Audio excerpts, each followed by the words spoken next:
Hi, everyone. I'm Marla Kaplowitz, President and CEO of the 4A's, and we're back with another session of Convene, Challenge, Change with the Drum. And I'm thrilled to be with former partners today, Linda Boff, who is the CMO of GE, and Laura Correnti, who is a partner at Giant Spoon. And we're going to have a really terrific conversation talking about their enduring partnership and some of the really creative and innovative work that they've done together. So I really want to start with Linda. And GE has such a tremendous history of seeking partnerships with agencies like Giant Spoon to build strategies and tell the GE story in ways that are really as groundbreaking as the brand's diverse offerings. And your focus has largely been on how to differentiate GE while also reminding people of the really rich legacy of the brand as an innovative company. And I always think of you saying, we're a 100-plus-year-old startup, but it's really about products that help move the world forward.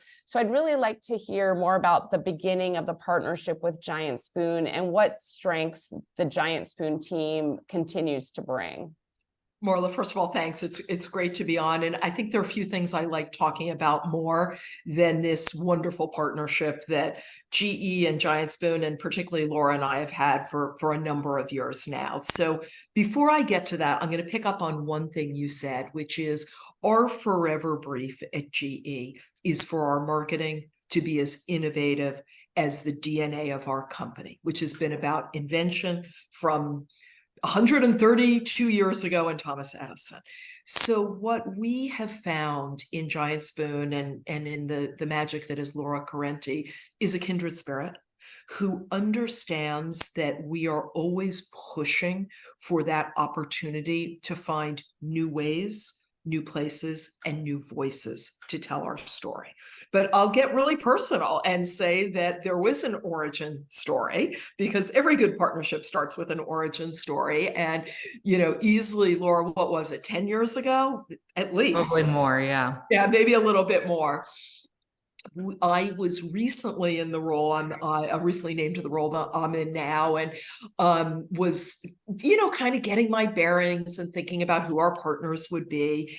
And I saw one of our businesses at the time, GE Capital, had done this very clever campaign. And what was the most clever about it was how they were using media, which was to use a day of the week, Mondays, to tell a story. And Laura can fill in the dots there. And I remember calling the person who was in charge of that work at GE Capital and saying, "Hey, this is pretty clever. Who did this for you?" And he said, "There's a woman you have to meet, Laura Correnti." And I think it took us, Laura, a day or two to be in the office together, and we haven't looked back. And we have had the opportunity, as we can talk about, to, I think, raise the bar again and again and again. And it's been a partnership of like-mindedness, of passion, of kind of love for the brand and love for the media opportunities.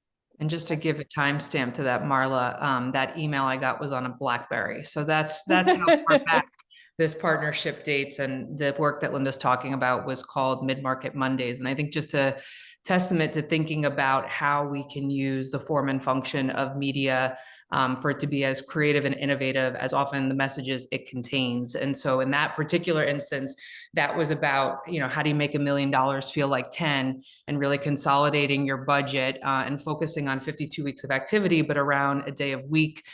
In that instance, when we knew consumers were dialed in and preparing for the week ahead. And so concentrated our entire efforts around just that single day a week, and the rest was history in terms of the results that yielded. But yeah, that was the origin on a BlackBerry on a Sunday night at home. I remember it well. And literally the next morning I was at 30 Rock. And as Linda said, the rest was history. That's great. Yeah, clearly creative initiatives are at the core of this partnership, and Giant Spoon has partnered with GE over the years to create so many innovative efforts, from The Message, which was a podcast that won a Cannes Lions with a gold lion in 2015, to the launch of Google Cardboard, which I remember with the New York Times.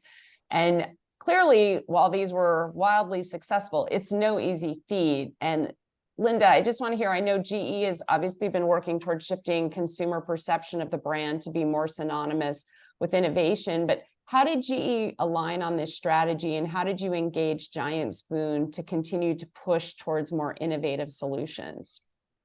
You know, as I said a moment ago, the core of GE, our through line for a century plus, has been innovation.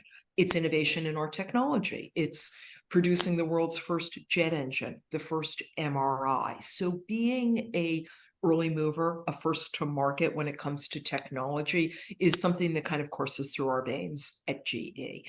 And doing the same with media is kind of not just a reminder of that DNA, but there's also an unexpected nature to an established company like GE going to market first, doing some of the examples that you just cited and that Laura and team helped us come up with. How do we take, for instance, the message had its derivation in GE Theater that was hosted by Ronald Reagan in the 50s. And the impetus, the insight was, wait a minute, what if we turned that on its head and it became GE Podcast Theater? So it's always for us, I believe, and Laura's, been, as I said, such a partner in this. How do we take what we know to be true, but make sure that it's relevant today? Make sure that we're reaching the audiences who are important to us, building on the legacy, but doing it in a really forward facing way. And you said it, these are handcrafted. This isn't, hey, here's an idea on a Monday, let's activate it on Wednesday. Each one of these things takes time. It takes care. It takes putting ourselves, I think, over and over, Laura, in the position of how is the viewer, the reader, the listener going to experience this. Yeah, Laura, can you talk more about the strategy behind some of these projects and why you believe they were so successful? Sure. And I think what Linda's alluding to is really the attention to detail, right? And we really sweat the details. GE has an extraordinary amount of awareness around the world, as Linda said, 132-year-old business whose, iconic logo stands on its own. And so when you're not necessarily solving for an awareness problem or an awareness challenge, we've often talked about how do you move then from an industry standard of, reach and frequency to something that's going to be more focused on impact and attention, because oftentimes we're having to drive consideration, favorability, awareness of, moving into a different industry or a different time period in that industry. And so we've had to look at media and sort of turn it inside out to say, on the other side, how people will experience, as Linda said, the brand and the product, the media and the marketing should reflect that. And so that doesn't mean going in and looking at a standard TV schedule. That's about sweating, well, what position, pod position do we need to show up in to communicate premium? How are we thinking about things like print, where it's not just about a full page spread, but it's actually about taking over an entire edition of the New York Times, which we did late last year to communicate, the power of focus. And so I think, it's all of these things, Marla, where for us, it's taking what has largely been a transactional platform in media and turning into a transformational canvas to be part of the storytelling as opposed to just a delivery mechanism. Yeah, you clearly have done that so well, including when you worked on the announcement of the 3 new GE companies with the exclusive takeover of the New York Times. Can you talk a little bit more about the process to deliver on that idea, and what are some of the lessons that you learned? So Laura set the stage nicely, but we'll just pull it out a little bit more. So GE made an announcement in November of 21 that we were going to create 3 independent publicly traded companies over the course of a couple years. And that's a pretty big deal, right? Not 1 GE, 3 GEs. And it was very important to us that people understand that that is the future. That's where we were headed. So in November of 22, we did, as Laura said, for the first time in, I think, the Times 171-year history, take over the entire paper, 27 full-page ads, but almost as importantly, we worked day and night with the Times to make sure that the reader experience was all around this idea of focus, because splitting into 3 companies is about focus. It's about being able to deliver more focused attention to our customers in aerospace and health and energy. So that was the theme we wanted to bring forward. And as a result, in addition to, you know, just the stories about GE, there were puzzles about focus. There was a crossword puzzle. You know, this wasn't just a, hey, let's put our ads in there. And I think one of the things that Laura and I so unite on is that anything we do that is paid in media, the bar for that is the same bar as the absolute best content that a media publication or channel is putting out editorially. And to Laura's point about sweating the details, we want every one of those assets to be just as good as the story on the front page. And we spent, you know, what was it, Laura? Maybe 5 months working on this and literally working through every detail, every image, what this was going to look like, the cover wrap. And I would say one of the goosebump moments of my 20-year career at GE was standing in the New York Times the night before this paper came out and watching it with Laura and with our colleagues at GE come off the press. And it's literally like my eyes will get shimmery because, you know, we worked hard for that. And it was a month before we launched our first business. So it was the right moment, the right medium, because it gave us this big canvas to tell a story that we didn't want to tell in a few lines. We needed space. We needed that opportunity. And we were fortunate to have in Meredith and her team at the Times, just, you know, equally wonderful partners.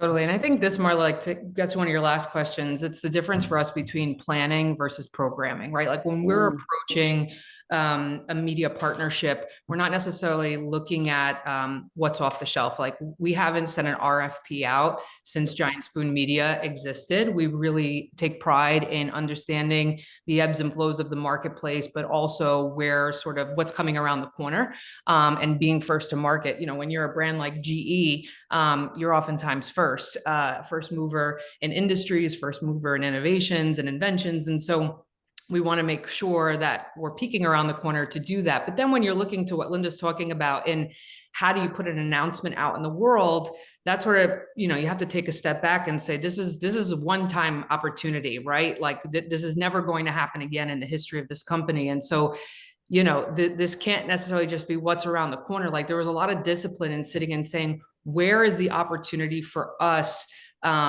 to create focus, to talk about focus. And that wasn't going to be in somebody's feed where you're consistently distracted or streaming where you have the opportunity to skip ads. We really had to convene a space that was and created this moment of pause. And so we looked to the traditional route of print and said, okay, if this is a canvas where you literally have to focus, this is an undistracted medium. Now, how do you bring it to life and tell the stories? And so there was, oh, we could do this integration, or we could do this wrap, or we could do this extension. And we're like, but what if we just took over the whole thing? Because if we took over the whole thing, the only thing you could focus on was this focus story. And so then we got to work, and as Linda said, it wasn't just about 27 full page ads. It was working with T-Brand Studio to really think about how we then turn the function of print into storytelling device. And so you had the ability to fold a paper airplane, which I think we worked, Linda, with the Guinness World Record holder of airplane creators to, like, you know, how that creates focus. Linda talked about, you know, some of the puzzles we worked, you know, to create magic eyes. And so there was all these mechanisms where from cover to cover, we thread together a story of focus, but also elicited it by putting it on print so that you had no other option but to focus. And that really is sort of at the root of, I think what this partnership has represented, which is always like, you know, you can sort of take the thing that's off the shelf, or you can really understand what's going to inspire and provoke thought for consumers, where, you know, not many of us are going to buy a GE engine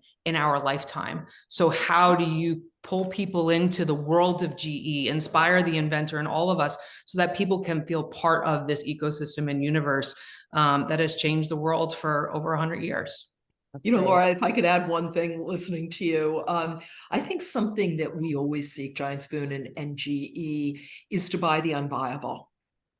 And when we sit with media partners, and the list is so long over these years, it isn't, to Laura's point, you know, what's the bag of tricks? It's how are we going to make an impact? What's that firework moment, and how do we handcraft it? And that is the word that keeps going through my mind as I think about the work that we've gotten to do together, Laura. It's almost, you know, media artisanship or something. That's terrific. We have to wrap up, but I know you both have some exciting work coming out in Q1 of 2024. So we will look for that. I don't know if there's anything you can tease on it really quickly, but that's going to be exciting just based on all the work that you've done to date. Laura, why don't you go first on this one? So when Linda called about the what then became the New York Times takeover, she was like, "We need the biggest idea we've ever come up with." And I'm like, "No pressure, Linda." And she's like, "We need it in a few weeks." So and as you see, what resulted in the New York Times partnership. But then she called one more time, and she's like, "We got to go again. Like, what's the best we can come up with?" And so all I'll tease, Marla, is you're going to see quite the mic drop from this brand and business, really leaning into the cultural zeitgeist of the moment to meet the magnitude of where GE is as a business. And so heads down, sprinting to the finish line. But I think it will be quite reflective of an incredible partnership over a decade plus of getting to this point. So really excited to share it with the world. Hard to beat that. I think historic moments, business moments, call for ways to find historic ways to innovate in media and marketing, and to have the opportunity to do that yet one more time is going to be a lot of fun. So we're excited to bring you one more. Well, I cannot wait to see it. And I just want to thank you both. Thank you, Linda. Thank you, Laura, for a terrific conversation. Thank you, Thank you, Marla. Marla.